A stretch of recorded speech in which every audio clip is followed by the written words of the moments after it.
What's up guys, I'm Shane Peterson and this is Off the Rip. We're going to be talking about Nashville Supercross, which got pretty crazy. A lot of things happened, a lot of points gained, a lot of points lost for some riders. So let's get into it and see what happened off the rip in Nashville.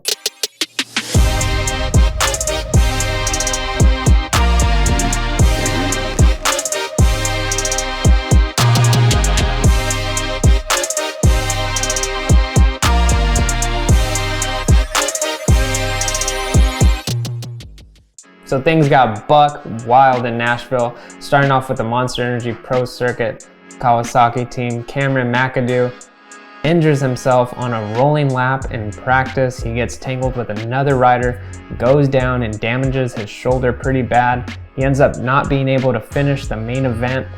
His teammate Levi Kitchen gets tangled up with him in the main event and goes down pretty hard. Levi was able to get back up and finish the race.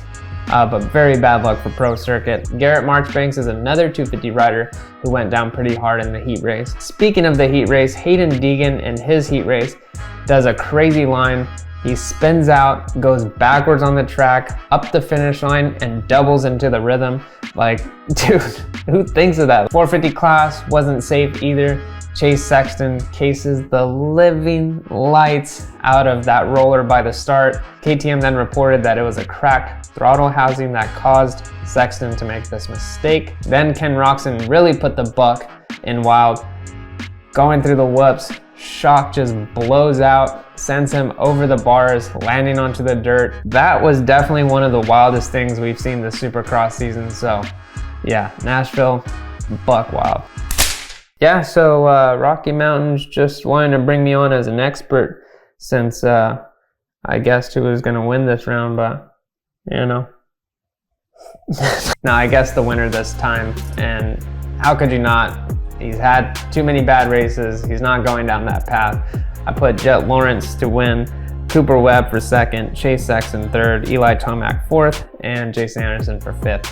And my wild card pick was a two-time wild card winner, Benny Bloss. Ended up scoring 50 points on this round. My ranking is now 55,521. So I'm just trying to finish out the season strong. Just got to trust the process. You never know what can happen. And speaking of never know what can happen, let's get into this 450 class. So to talk about this 450 class, Jett Lawrence needed to win. He just had a string of bad luck, but it didn't seem like it was going to last long. So he got the win and he dominated. He checked down on Tomac, checked down on Webb, just checked down the whole field basically.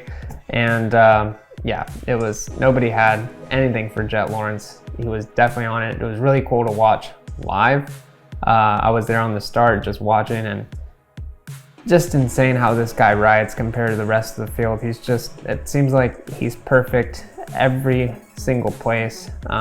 Never really makes a mistake, never upsets himself on the bike, and it was an eye-opening experience to watch him ride the way he did, especially how far he checked out. And he was just putting on a clinic, and I was just there like, damn. Moving on to Cooper Webb, he's now 5 points down from Jett Lawrence. So the question is, can he gain back those 5 points? Or is Jett just going to run away with this thing? This just could have been a bad race for Cooper Webb based on how it went last year for him. Could have just been spooked out by it. He did say on the podium that he was just uncomfortable. So hopefully we can see a comfortable Cooper Webb in Philadelphia. Speaking of who looked comfortable, was Eli Tomac. He was going for it.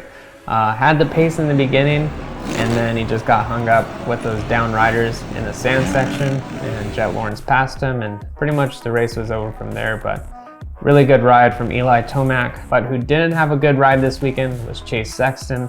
We saw how gnarly he cased that roller. So good news, he's okay, and he should be back in Philly. And then another upset was Ken Roczen, just blowing out his shock before hitting those whoops.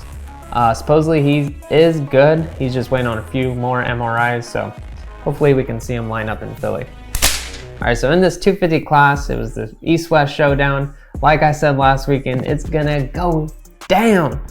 in the showdown, and it did. Unfortunately, some riders went down. One of those points leader, Cameron McAdoo, goes down on a rolling lap in practice, just chilling, thinking everything's all good. Bam! Messes up his shoulder, just like that. So he's not able to finish the race, and then he gives the points lead to Tom Vial. So now Tom Vial is 13 points ahead of second place, which is Hayden Deegan. So Tom Vial did exactly what he needed to do. He's in a good spot. He got a podium, got a third place, and so now he goes into the next race with a 13-point lead. Hayden Deegan, however, did not capitalize this race. He got 6th place, so big points night for Hayden Deegan. He could have capitalized, but he let it slip away. So I think this was his moment. This was his chance to really close in on the points, but unfortunately, he did not. So Tom Vial, he's a 2-time MXGP MX2 champion. He knows how to manage championships, so I think he's going to be all right. If he can just stay on 2 wheels, he's got it. So let's move over to the 250 West Coast. Levi Kitchen gives up the points lead as well to RJ Hampshire, but fortunately for him, he's only 2 points down. But the big question is, can RJ Hampshire be consistent these next 2 races? It's not in his nature to do so, but it is in his nature to send it. So we're gonna see RJ send it, and then Levi, is he hurt? Is he gonna be okay? He does have a week to heal. He did say on Instagram he might have broken a couple ribs or cracked some ribs, but you know he's gonna send it. Championship on the line. So all in all, I think you can't write a better script for this Supercross season. We thought it was gonna be in walk in the park for Jett Lawrence, and then him and Cooper Webb come into Nashville with 2 red plates.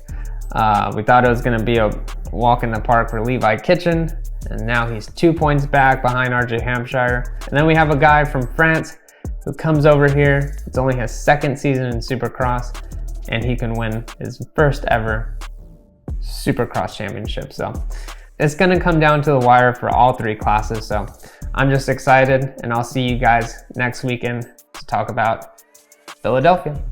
Peace.